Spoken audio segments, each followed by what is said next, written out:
শিখেছে ভিক্ষা করা আধ্যাত্মিক ইশারা কোরআন আধ্যাত্মিক ইশারা। কত মাওলানা কত মৌলবী কোরআন পড়ার করেছে দাবি, করে নাই পীরের পাইরবি, অহংকারে ভরা ভিতরটা অহংকারে ভরা। পৃথিবীর এক শ্রেষ্ঠ আলেম খাইছে এক পাগলার কাছে ধরা।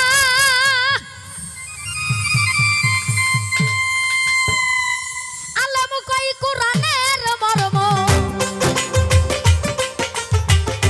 আলেম কই কোরআনের মর্ম, বুঝে না কেন অজ্ঞানীরা আধ্যাত্মিক ইশারা কোরআন আধ্যাত্মিক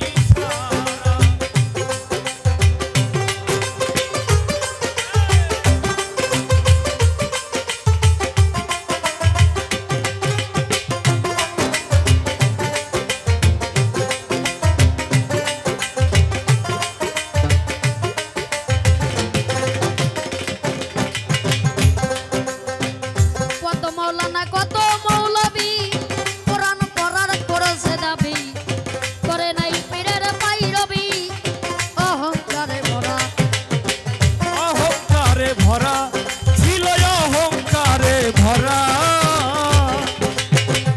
কত মাওলানা কত মৌলবী কোরআন পড়ার করেছে দাবি, করে নাই পীরের পাইরবি, অহংকারে ভরা ভিতরটা অহংকারে ভরা। পৃথিবীর এক শ্রেষ্ঠ আলেম খাইছে এক পাগলার কাছে ধরা। ওরে পৃথিবীর এক শ্রেষ্ঠ আলেম খাইছে পাগলার কাছে ধরা। আলেম কই কোরআনের মর্ম,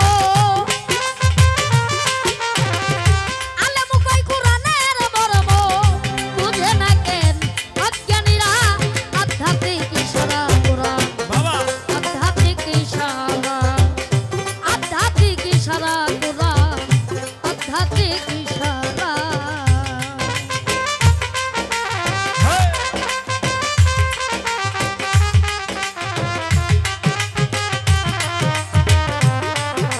আধ্যাত্মিক ইশারা আধ্যাত্মিক ইশারা কোরআন আধ্যাত্মিক ইশারা।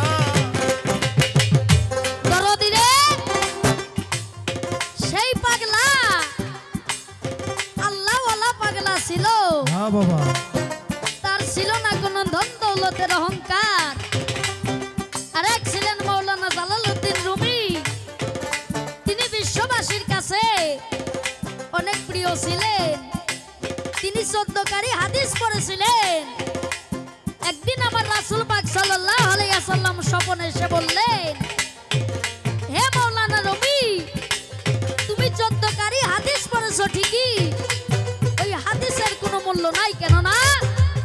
কারণ আমি বলেছি হালে বায়াত আহলে বায়াত, একজন কামিল মুর্শিদের হাতে হাত রেখে বায়াত করা না পর্যন্ত সে কোরআনের মর্মই বুঝবে না। আধ্যাত্মিক ইশারা কোরআনটাই আধ্যাত্মিক ইশারা কোরআনটা আধ্যাত্মিক ইশারা। আমরা বাঙালি মুসলমান আরবি ভাষায় পড়ি কোরআন, পড়ি শুধু খতম কই খান বাকি কই সিতারা।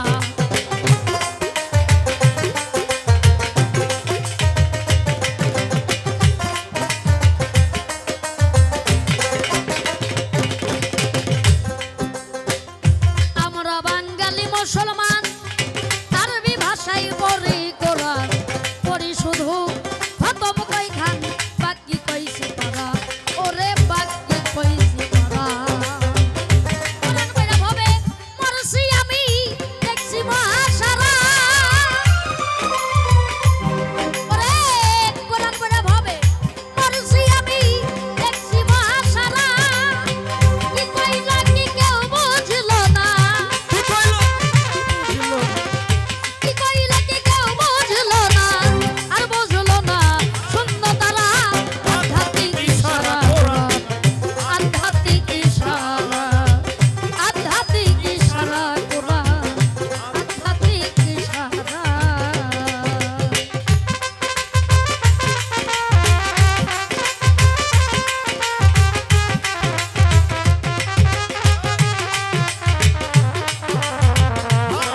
সোয়াম্মারা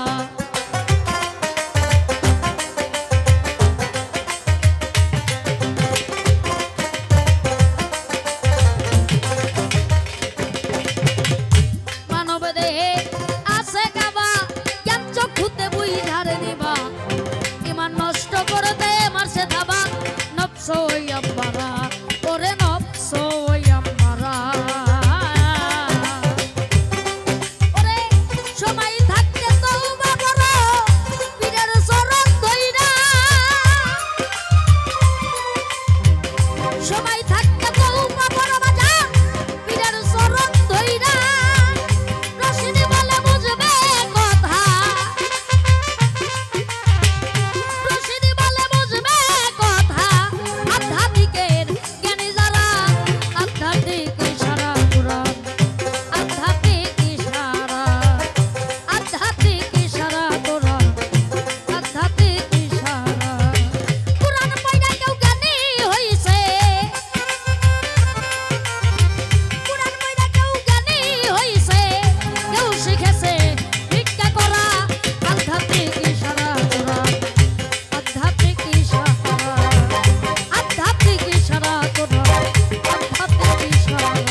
ধন্যবাদ রাজীব সরকারকে।